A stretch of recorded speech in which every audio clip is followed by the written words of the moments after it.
Aspire to a clean career, leaving no shame for descendants. Hello everyone. Welcome to Encountering Chinese Case Stories, Cases Judged by Bao Gong. Today, I'm going to bring you a story called 2 Consecutive Yin Lots. In the town of Tangzhou, Shandong, there was a woman named Feng Royalwan. She married Zhou de Shou at the age of 16, but her husband passed away when she was 22, leaving their son, Zhou Kuli, just 1 year old. Feng Royalwan decided to remain faithful to her late husband and did not consider remarrying, dedicating herself to raising her son. When Zhou Kuli turned 18, he became an adult capable of working and earning money, and he began to support his mother.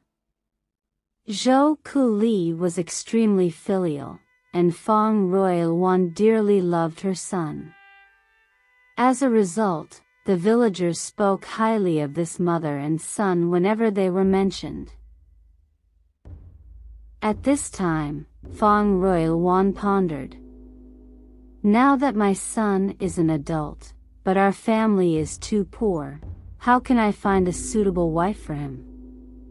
The money he earns from working barely covers our living expenses. If things continue like this, although I can remain faithful to my late husband, if my son has no wife, the Zhou family line will not continue, which would be a great act of unfilial behavior. With no other solution, she prayed before her husband's memorial tablet. Feng Royalwan burned incense and prayed to her deceased husband, saying, I have remained faithful to you for 17 years, with unwavering dedication. But now, due to our poverty, I cannot find a wife for our son. If you agree with me continuing to be faithful to you, give me a yang lot. If you agree with me remarrying to raise money for our son's marriage, give me a yin lot. She cast the divination blocks, and the result was a yin lot. Still uncertain, she prayed again, saying, The divination blocks can only show a yang or a yin lot. I cannot trust a single result. But I believe your spirit remains and that you consider having descendants more important. If you truly agree with me remarrying, give me another yin lot. Indeed, Feng Royalwan received 2 consecutive yin lots. Thus, she decided to consult a matchmaker about her own marriage. However, her son Zhou Kuli learned of this and tearfully objected. Mother, if you were to remarry, it should have been when you were still young. Now that I am grown, you want to remarry? If you marry again in your old age, all these years of being faithful to father would be in vain. It must be that I have not been good enough to you. You can punish me, I am willing to change. Feng Royalwan, however, was resolute, saying, I am determined to remarry, and you cannot stop me. In the village, there was a wealthy man named Wei Xixian, who had lost his wife at the age of 50. Hearing of Feng Royalwan's virtue and knowing she wished to remarry, he sent a matchmaker to propose and provided a betrothal gift of 30 taels of silver to be given to Feng Royalwan. Receiving the money, Feng Royalwan said to her son, Seal this money in a wooden box for me. I will take it with me. You keep the key, and I will come to see you in 60 days. Zhou Kuli replied, I couldn't provide a dowry for you, mother, and now how dare I accept your money? Please take the money with you. I do not dare to keep the key." With tears in their eyes, the mother and son bid each other a sorrowful farewell. 2 months after Fong Ruiluan arrived at Wei Xixian's home, she said to him, "I didn't want to remarry initially, but our family was too poor. I thought I could use the betrothal gift from my marriage to find a wife for my son, and that's why I broke my promise to remain faithful. Now I want to give the silver to my son and find him a good wife. After that, I will return." Wei Xixian replied, "If that's your plan, I know a tenant farmer named Louis Jinlu in the neighboring village. He is an honest man with a daughter named Yu, who is beautiful and blessed with good fortune. Yu is 18 this year, the same age as your son. If you think this is suitable, I can help you arrange the marriage with the Louis family." Fong Ruiluan returned home and said to her son Zhou Kuli, "Previously, I took the silver with me because I was worried you might waste it. Now, I heard that in the village ahead, Louis Jinlu has a daughter who is the same age as you. You can use this silver to marry her." Zhou Kuli agreed to his mother's suggestion and proposed to Yu, finding that she was indeed a dignified and refined young woman. Fong Ruiluan was delighted when she saw Yu, and after arranging the wedding for her son, she returned to Wei's household. However, Zhou Kuli was excessively filial. Although he liked Yu very much and treated her well, he did not share a bed with her and always slept fully dressed at night. Yu, being mature and sensible, found this situation unbearable after nearly a year and said to her husband, "I see that you care for me. At first, I thought you were just unaware of marital duties, but since you are an adult, you should know about such matters. We have been married since April last year, and now it's almost January, nearly a year, yet we have never shared the feelings that a husband and wife should have.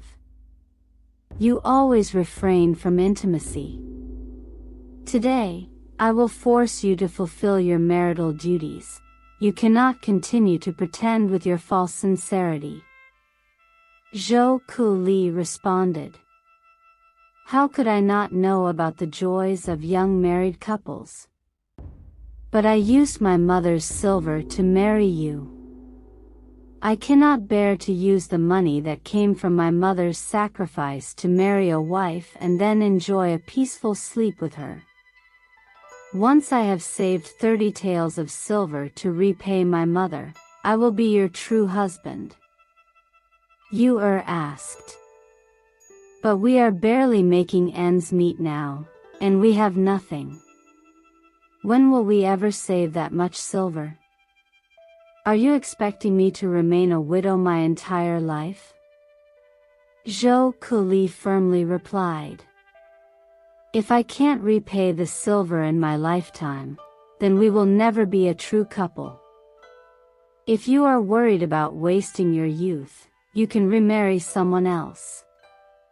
Yu said, "If a couple separates due to discord, it is understandable, but to remarry out of desire is immoral. How could I bear to do such a thing? It's better if I return to my parents' home and wait for you to repay the silver. Now you have to repay the money and support me as well. It is indeed very difficult to save money." Zhou Kuli agreed, that would be fine. So, Zhou Kuli sent Yu back to Louis Jinlu's home but did not disclose the truth to him. At the end of the year, Louis Jinlu wanted to send his daughter back to her husband's home, but Yu repeatedly refused to go. Her father became angry and forced her to leave. Yu had no choice but to confide in her mother about the situation. Madame Louis privately informed Louis Jinlu, but he didn't believe her and discussed the matter with his brother, Louis Jinsho.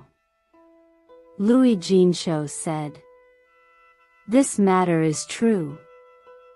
A few days ago, when I went to collect silver from our nephew-in-law's neighbor, Wang Wen, I asked about Zhou Kuli's conduct. Wang Wen told me, that man is very filial. Because he hasn't saved enough silver to repay his mother, he refuses to share a bed with his wife." Louis Jinlu said, "If our family were wealthy, we could naturally give him some silver. But right now, I can't even support myself. My daughter doesn't want to remarry, but this situation can't go on forever." Louis Jinsho replied, "Since our niece is virtuous and our nephew-in-law is a filial son, I believe the gods and Buddha will help them overcome their difficulties. Just so happens, I have gathered 20 taels of silver for this purpose, and another 10 taels from land rent, making a total of 30 taels that I can give to my niece. If in the future my son-in-law has the means to repay me, that's fine. If not, consider it a gift to this filial son. There's no point in keeping money for such a purpose. It's better to use it meaningfully." Yu was very happy after receiving help from her uncle and, after thanking him, planned to return to her husband. Louis Jinlu asked his second son, Louis Buzheng, to escort his sister to her husband's home. Louis Buzheng did not linger and left as soon as he dropped off his sister. Yu returned home, placed the silver on the table, carefully inspected it, then stored it in the cabinet before going to the kitchen to cook. Unexpectedly, Jiao He, the neighbor to the right of the Zhou family, saw the silver through a crack in the wall. Seeing that no one was around, he sneaked in to steal it. Although there was the sound of the door opening when he came in, Yu thought it was her husband returning and did not check. Soon after, Zhou Kuli returned home. Seeing his wife, both were very happy. They had lunch together and then went into the bedroom, only to find that the silver was gone. Yu asked Zhou Kuli, "Where did you put the silver?" Zhou Kuli, unaware of any silver, replied, "What silver did I take?" His wife said, "Don't lie to me. I borrowed 30 taels of silver from my uncle to repay your mother. I counted 25 pieces of silver, wrapped them in a blue silk handkerchief, and placed them in the cabinet. Just now, I heard the door, and it must have been you who came in and took the silver. Now you're deliberately trying to anger me." Zhou Kuli said, "I only went to the kitchen after returning home and did not enter the bedroom. Besides, how could your uncle's family be so wealthy to easily lend you 30 taels of silver? You're trying to frame me to force me to become your real husband. I won't sleep with you, and you won't trap me." Yu retorted, "So you must have someone else you love, and that's why you don't want to be intimate with me. You've taken my silver and are urging me to remarry, so you won't have to repay my uncle in the future." Zhou Kuli still refused to believe Yu. Yu originally thought she would finally be able to sleep with her husband that night, but with this unexpected turn of events, she was extremely angry and decided to hang herself. Fortunately, the rope broke, causing her to fall, and she was subsequently rescued by neighbors. She reported the incident to the Kaifeng government, but the magistrate, Bao Gong, was at a loss with the case. Bao Gong was troubled by the case and could only pray to the heavens, hoping for a resolution soon. One day, a lightning strike killed a person, and everyone rushed to see the scene. The deceased turned out to be Jiao He. His clothes were completely burned, and his body was charred black, except for a piece of blue silk handkerchief on his waistband that had not been burned. Brave individuals approached to untie the handkerchief and discovered that it contained silver, 25 pieces in total. Everyone found this strange, as Zhou Kuli and his wife were currently arguing over the lost silver, and the amount they had lost was exactly 25 pieces. Was it possible that the silver found beside Jiao He's body belonged to Zhou Kuli and Yu'er? The constables weighed the silver and found it to be exactly 30 taels. They brought it to Yu'er for confirmation, and she said, "This is indeed the silver." Seeing this, everyone realized that Jiao He had stolen the silver and was subsequently struck by lightning. The news of this incident spread, shocking Lui Jinlu, Lui Jinshou, Wei Sixian, Feng Ruiluan, and others. Everyone believed in the fairness of the divine judgment and praised Zhou Kuli's filial piety, Lui Yu'er's steadfastness in not remarrying, and Lui Jinshou's generosity. After learning about everything, Wei Sixian said, "Although Lu Jinshou is only from a family of 100 silvers, he was willing to give 30 silvers to his niece to support Zhou Kelly's filial piety. I, though from a family of 10,000 silvers, only have 2 biological sons. Even if I donated 300 silvers to this non-biological son, it would not be too much." So, Wei Sixian wrote a certificate of the distribution of 300 taels of silver and sent it to Zhou Kuli.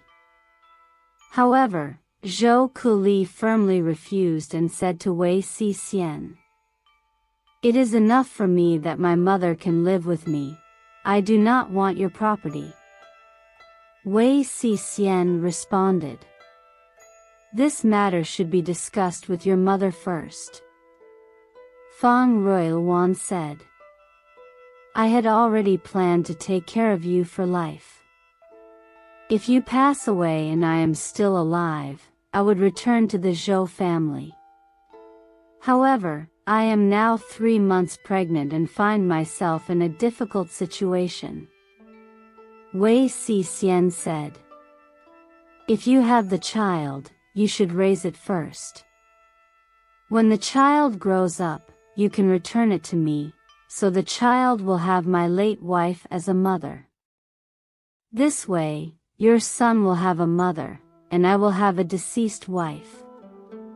If I forced you to stay in my home, your son would lose his mother, and your late husband would lose his wife, which would mean I am taking away the loved ones of 2 people. I had initially planned to give your son 300 taels of silver, but he firmly refused. Now, I will give this silver to you as a gift in recognition of our 2 years of marriage."